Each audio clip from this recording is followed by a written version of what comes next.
In the brief instant before the transition between entropy and ecstasy, I was hoping that I would get Godzilla and Anguirus back. As the board appeared, I saw that my wish was half granted. I had Godzilla back, but no Anguirus. I would have preferred both, but despite Anguirus' neat abilities, I would have chosen Godzilla if I had to pick between the two. Extus had two different colored temples, white and pink, a pyramid, what looked like some modern buildings, and two other icons I couldn't figure out at the time. The new bosses were Kumanga, Gorosaurus, and Not-Ghidorah, whom I was dreading to see, let alone fight. With Godzilla back, I was excited again and eager to explore, yet still cautious. I went to the quiz level first, just as before. This time, Face's questions were more random than ever. Quiz number 4. Do elephants breathe? Answer, yes. Reaction, weird face number 2. Have you ever been molested by a family member? Answer, no. Reaction, weird face number 6. Have you ever raped anyone? Answer, no. Reaction, weird face number 8. Is green your favorite color? Answer, no. Reaction, weird face number 10. Is the computer the pinnacle of modern technology? Answer, yes. Reaction, weird face number 4. Are you a tough guy? Answer, yes. Reaction, weird face number 12. Can you fly? Answer, no. Reaction, weird face number 9. Can you stand on your head? Answer, yes. Reaction, weird face number 7. Do you hate raccoons? Answer, no. Reaction, confused. Do you feel blame? Answer, no. Reaction, weird face number 11. Would you like a new monster? Answer, yes. Reaction, surprised. Will you miss me? Answer, yes. Reaction, sad. I was happy that I was getting a new monster, but that last question bothered me. Will you miss me? Is Face referring to when I finish the game, I thought? Since the revelation of the game's truly otherworldly nature, I wasn't sure what to think of Face or anything else in the game. But something about that last statement gave me a genuine feeling of sadness from Face. As I was thinking about this, the game had gone back to the board. I had a new monster, but I had no idea who it was supposed to be. The sprite had a slight resemblance to Rodon, but the head was totally off. I moved this mysterious newcomer to a white temple icon and started the level. When I started the level, this screen appeared with the text, "Find the gem," presumably instructions for beating the level.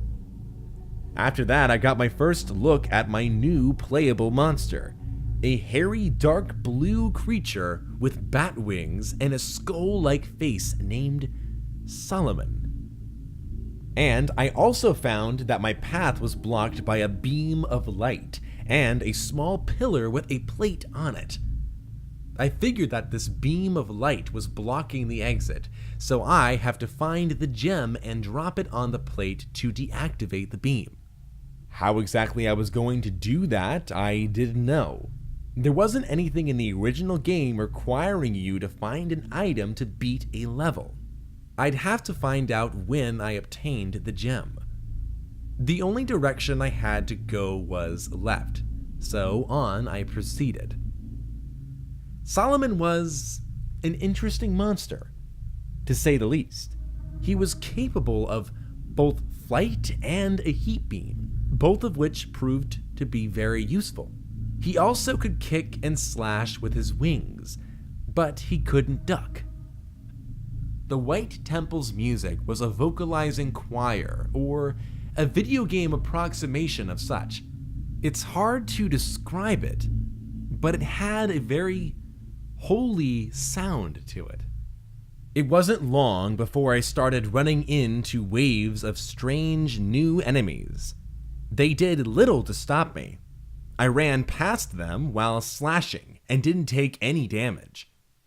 There was a pause between each wave of enemies after you had killed about 10. There wouldn't be any for about a minute. Then the next wave would appear. After 5 minutes, I noticed holes in the floor and ceiling. Guillotine-mouthed creatures were rapidly flying up and down these crevices, so I had to time my jumps carefully, because I didn't know if I'd get another shot at this. Luckily, I managed to get through without a scratch. I'm just lucky, I guess. After that, I found myself at the end of the hallway, facing some kind of mini-boss monster. It moved fast and had some kind of projectile that it shot in 4 directions, but I killed it quite easily using Solomon's heat beam. When the battle was over, I had my gem, which was inside the creature's head. I found that I could pick up and hold the gem by walking over to it and holding down B.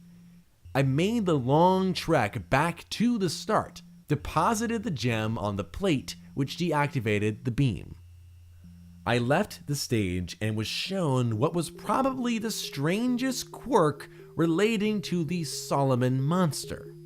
Every time you complete a stage or defeat a boss with Solomon, this screen appears.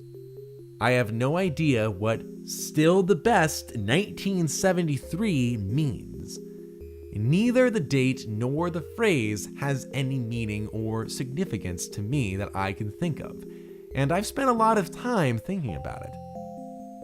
The next level I played was one that I call Bronze Pyramids. I used Godzilla and found he had been leveled up to 12 since I last played as him in Dementia. The Bronze Pyramids were fairly normal as far as these levels go, but the visuals were quite interesting, almost unusually colorful and lively. The music had a fittingly Egyptian style to it. It was slow and mysterious sounding. I strolled through the level, fighting off the various enemies. None were too difficult, although the ants could be a pain if you ran into too many at once. My favorite enemy was the giant reptile I encountered halfway through. At the end of the level, I came to a giant pyramid, and I engaged in yet another mini-boss fight. Although this one was a bit different, because I had to fight 2 of these monsters at the same time. Individually, I could have dealt with them easily, but fighting both of them at once was challenging. But I sped things up by tricking one of the twin beasts into barbecuing his brother by jumping when he uses his flame breath. After defeating the twin monsters, I noticed something strange after returning to the board. I was now able to move my monster piece anywhere on the board without limits. Normally, Godzilla could only move 3 spaces each turn, and Mothra could move 5. I wanted to try out Solomon some more, so I moved his piece over to one of the brown pillar-looking icons with colored dots and started the level. When I got to the level, I then realized what the level icon represented: totem poles. I was greeted by 2 of them right at the beginning. The music had a Native American sound to it. It seemed to be using the same instruments as the Entropy Forest. It was noticeably different, but just as foreboding. I walked around for 3 minutes with nothing else in sight besides the totem poles. I didn't realize it until then, but I wasn't expecting another level with nothing alive in it, after all the activity and entropy. Walking by all those multicolored faces, this unnerving level left me feeling like I was being watched. Only about 10 minutes after I started Exodus, I was already halfway through. After getting back from the totem pole level, I tried out one of the TV screens to see how strange they were this time. Even more strange than before, apparently. The music for this was the Uranus theme. I switched back to Godzilla to play another level, and this level was quite a surprise. It was a normal city level. The colors were gloomy, but even still, this was quite a shock. This was the kind of level I would expect to see in a Godzilla game, and I was kind of mad that I didn't get to play it earlier. The music was the Earth theme. I found it strange that a level fitting a Godzilla game would show up this late, but there's no point crying over spilled milk, I suppose. I moved Solomon over to a grayish-green icon, which turned out to be a giant high-tech laboratory of some sort. Lots of mechanical drones in this level, but Solomon cleared through them just like the White Temple enemies. The music was a gritty industrial beat. There was also a strange flying cyborg enemy, which was annoying because it would fly away when you jumped to attack it. Also of interest were these large stasis tanks holding some kind of monster inside. As you would guess, sometimes the monsters awaken and shatter through the glass. I tried to get past the stasis tanks as fast as possible because the monsters inside proved to be vicious little bastards upon release. At the end of the level was an elevator, which I used to go down to the bottom of the level where the exit was. Along the way, I was shot at by security drones. I couldn't leave the elevator, so my only defense was the heat beam. The last level type was this simple thing that I call the Heart Temple, for obvious reasons.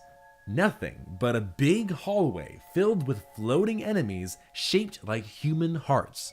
They're incapable of causing you damage, so what you do is run through the level, smashing as many as you can to get all the power-ups. One run through these levels would get the life meter back up to full, and I would greatly appreciate these levels later. The Heart Temple's music reminded me of a circus tune, had an overly cheerful sound to it, which gave the level a real weird feeling. Having seen all the level types, I chose to fight Gorosaurus using Solomon.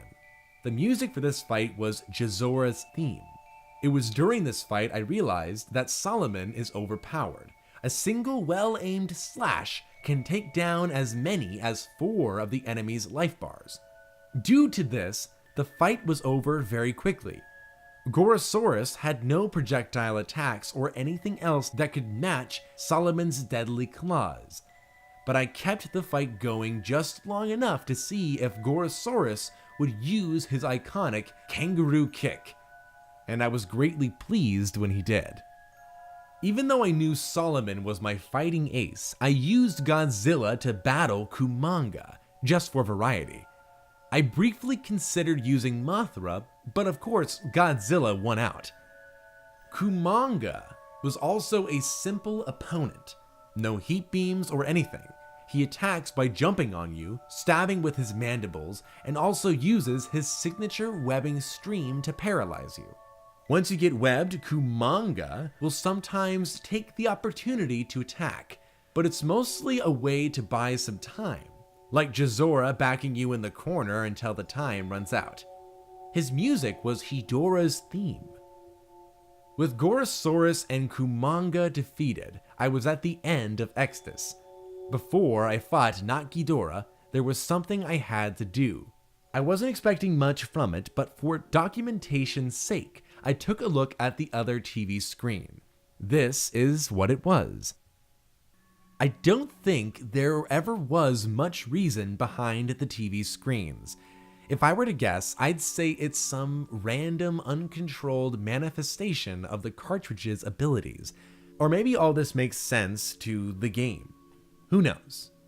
Anyway, Mr. Fawcett's theme was the Saturn music. It was time for the opponent I had been dreading, Not-Ghidorah. Although I had gained courage with Solomon's combat advantages, I was still nervous.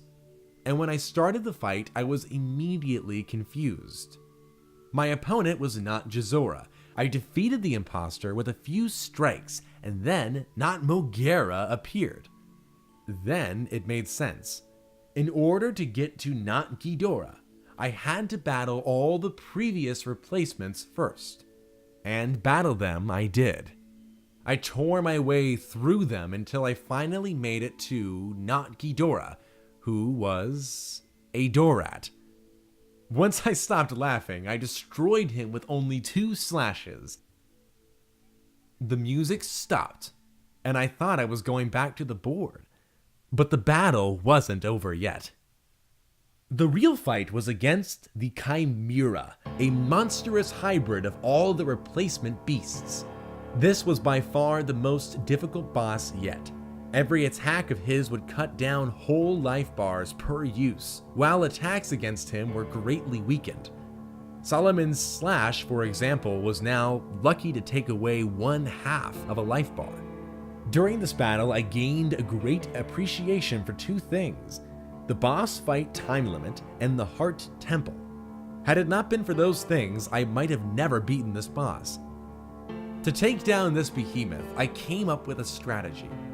I would switch between Godzilla and Solomon. As one began to get dangerously low on health, I would take him through the Heart Temple, while fighting Chimera with the other. I should count my blessings that Chimera couldn't regain lost health. A very interesting thing about Chimera was that the colored sections on his body corresponded to his different body parts, so each body part effectively had its own life meter. The head was invincible as long as the other parts were present, and would always be the last part to be destroyed. In addition to being difficult, it was also the longest fight so far. I tried to remember how many times I got taken out of the fight by the timer, but I lost count around 13. Eventually, I had destroyed all components but the head, which now flew around on its own at an incredible speed. Chimera fought well, but I was extremely determined, and once he was reduced to a head, he no longer had the power to defeat Solomon, and I heat beamed him into oblivion. And then Chimera was no more. I was exhausted after that drawn-out fight, and worried that might affect my performance in the End World Chase level. The headquarters icon was replaced, but not by the Hell Beast face. Instead, it was a crucifix. I was completely stunned. I wasn't excited about seeing the Hell Beast icon again, but if there was only one good thing about those levels, it's that they were predictable. I had a basic idea of what to expect. But now, here, I was at the end and the icon was completely different. What did it mean? And why a crucifix? It made me very uneasy. I attempted to start the level with Solomon, but couldn't. I got this notice that simply stated, "Solomon can't enter here." It didn't say why, but I think maybe it has to do with Solomon's demonic appearance. Since Solomon was out of the question, I went with Godzilla instead. Once I saw the level, the crucifix made sense. The level was a graveyard. I was still on edge, thinking this was some kind of trick. The last level had always involved running from the demonic beast, and I wasn't going to be fooled into thinking this would be any different. So I started out running, but after a minute without interruption, I slowed down. It was during this time that the music caught my attention. I knew it sounded familiar when I first heard it, but it took a while before I realized what it was. An 8-bit rendition of Prayer for Peace from the first Godzilla film. A very sad, powerful song, even in this form. At 2 minutes into the level, I encountered something that I wasn't sure how to react to. My first instinct was to run, but this blue statuesque being simply floated in space, and I felt compelled just to stare at it for a time. Since this was a grave and it was floating over a chapel, I guessed that this was some kind of angel watching over the deceased. It gave me a strange but warm feeling. I wouldn't say happy, but I felt that I was at peace, somehow. I had never seen this being before, yet it seemed very familiar to me. Just as I was going to leave, the Hell Beast appeared, and its presence warped the music into a terrifying, discordant screeching and transformed the level, desecrating the tombstones as a new ground appeared, comprised of blood-soaked bodies. I could feel my heart now beating out of control. I had no chance of escape with the monster that close.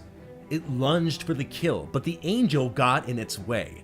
The demon roared and started clawing through the angel's leg, and tears of blood streamed from its eyes. I wanted to save the angel, but there was nothing I could do. I had to honor its sacrifice and run. So I ran through the hellish landscape as fast as I could.